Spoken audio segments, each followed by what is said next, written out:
はですね、ホンダの NC700X DCT をテストしています。このモデル名に追加されている DCT という符号、これはですね、デュアルクラッチトランスミッションの略なんですけれども、基本的にはオートマチック車ということになると思います。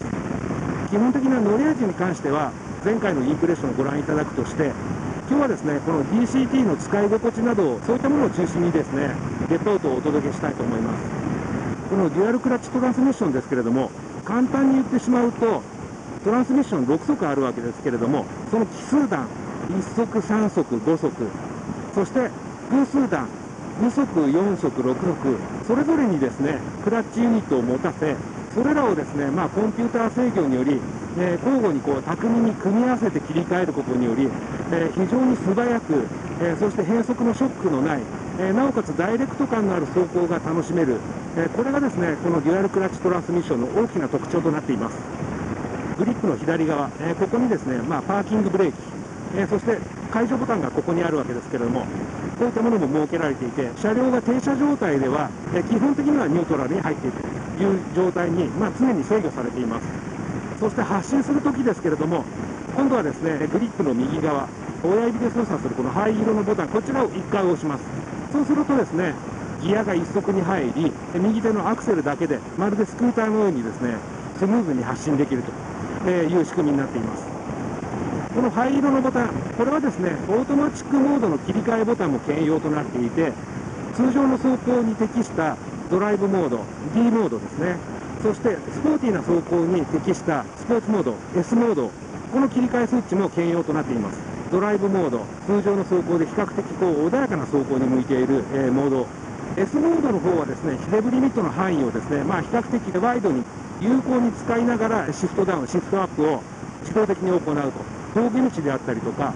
そういったですね、エンジンパワーを必要とするステージに適した走行モードということになっています。今ちょうどスイッチボックスの影になっていると思うんですけれども、この人差し指で操作する部分にですね、ここにもちょっと小さなレバーがあるんですけれども、これはですね、オートマチックモードとマニュアルモード、それの切り替えですね。ちょっと MT に切り替えてみます。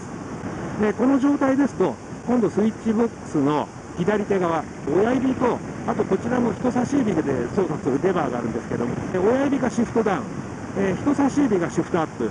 今ですね、6速に入っているので、ちょっとギアをですね、落としてみたいと思います。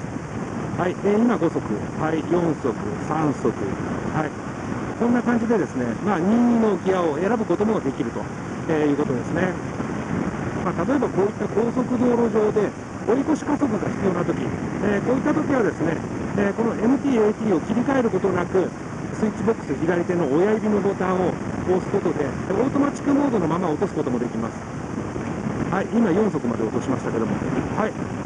そうするとですね、スムーズな追い越し加速なども得られると、そういった仕組みになっていますね。そして加速が終わった後は自動的にまたオートマチックモードに切り替わり、ギアはですね、また速度に合わせて、6速まで、徐々に上がっていくという形で、これらのですね、制御も非常に自然でよくできているなというのが率直な感想ですね。先ほどのような追い越し加速が必要な時、こういった時はですね、四輪車と同じように、このように右手をですね、パカッと開けることで、即座にですね、自動的にシフトダウンしてくれるんですね。こういった高速道路上では特にそうなんですけれども、基本的には、ギアをですね、任意で切り替える必要性というのはあまり感じない。それぐらいよくできた制御になっています。トランスミッションの違い以外にはですね、ギア比が変更になっていますね。1速、2速、そして1次減速比、2次減速比、これらが変更になっています。またですね、デュアルクラッチトランスミッション、モーターなども内蔵しているせいか、おそらくほとんどがそのトランスミッションの重量度だと思うんですけれども、車体全体ではですね、スタンダードのトランスミッション車、ABS 付きのモデルと比較すると約10キロ重くなっています。ただ、こうして乗っている限りではですね、その10キロ増っていうのはほとんど感じられないですね。むしろですね、オートバイの重心位置に近いトランスミッション周辺の重量増ということで、もしかしたら安定感はですね、スタンダードのトランスミッション車よりも少し増しているんじゃないかなと、そう感じられるぐらい、NC700X もともとそうなんですけれども、非常に低重心で運転しやすい車体ですね。この DCT、こういったワインディングに持ち込むとですね、私もともとビッグスクーターとかも好きなんですけれども、こういったオートマチック系のオートバイ、操作系が簡略化されているので、他の操作に集中できるという意味で、楽しみも大きいなと、そういう気がしますね。はい、そしてこの DCT ですけれども、ワインディングに持ち込んでもですね、非常に変速のタイミングとかも適切ですし、制御はですね、非常にうまくできているなと、そういう気がしますね。今日は燃費も計測しているんで、オートマチックの D モードで走行しているんですけれども、ライダーが走っている走行ステージを分析して、変速のタイミングとかを変えているような気がしますね。高速道路上なんかのミッションの切り替わり具合を見ていると、こんなにですね、キビキビ走ることはできないんじゃないかなと思っていたんですけれども、もちろん違いはあるんですけれども、S モードと比較してもそんなに変わらないぐらい、エンジンの回転域をワイドに使って走行する、そういったですね、走行タイミングに自動的に切り替わっている、そんな気がしますね。はい、今 S モードに変更してみましたけれども、S モードに変更してもですね、先ほどの D モードとやはりですね、あんまり差はないですね。こちらの方が少しですね、元気のいい走り向きかなという感じはあるんですけれども、今 D モードに切り替えましたけれども、この D モードでもですね、十分スポーティーに走れる、そういう感じになってますね。低重心なので、非常にですね、こういった切り返しも軽いですね。非常に運転しやすいですね。本来であればシフトチェンジが忙しいこういったポイントもですね、このシフトチェンジのタイミングが非常に適切なので、実に走りやすいですね。今コーナーの立ち上がり3速でしたけれども、3速から増速しているんですけれども、おそらくこれ、ライダーが走っている走行の、パターンなどから、きっとワインディングが走っているんだろうなということをこの DCT がですね、自動的に判断して、闇雲にシフトアップせずに、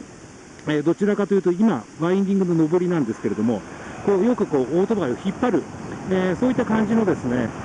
シフトタイミングになっているような気がしますね。今やっと4速に上がりましたね。もちろんですね、シフトチェンジのタイミングは自分でマニュアルのトランスミッションで、やるのとタイミングが微妙にずれてるので、ハンドルは自分で握っているんですけれども、めちゃくちゃですね、シフト操作、シフトアップ、シフトダウンが上手い人の、後部座席、タンデムシートに座っているような、そんな感じがありますね。そしてこの、DCT、シフトチェンジのタイミングの時に、ショックはほとんど感じられない、ガチャっていう音はかすかに聞こえるんですけれども、非常にですね、快適ですね。先ほどのワインディングを、登り切ったので、また折り返したんですけれども、U ターンなんかも非常に楽ですね。DCT のおかげでエンストしないんだということを言い聞かせてですね、くるっと回ってしまえば、非常にスムーズな U ターンができますね。今下りになったので S モードに切り替えたんですけれども、やはり下りになるとですね、モードの違いがちょっと鮮明に出るような気がしますね。こちらの方がですね、ややエンジンブレーキもバックトルクも強めにかかる、シフトパターンもまたそういった感じになっている、そんな気がしますね。ちょうどですね、いいタイミングで、シフトダウンしてくれますね。まるでですね、オートバイがコーナーが近づいているのが分かっているかのようにシフトダウンしてくれますね。この S モード、ワインディングの下りなどでは、エンジンブレーキのバックトルクが欲しい方にとってはちょっと走りやすいかもしれないですね。はい、今また D モードに戻しましたけれども、はい、D モードではどうですかね。はい、D モードはですね、やはり、コーナーの結構奥に入ってからカチャッと切り替わる感じですね。私の場合はこれでも全く問題ないですね。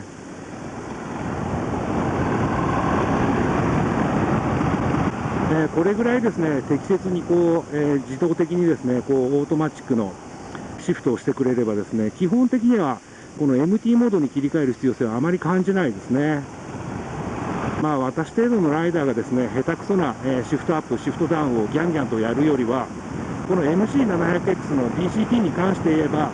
もうこのオートマチックモードを信用してですね、これに任せて走った方がスムーズだし安全だし速いと、そういう気がしますね。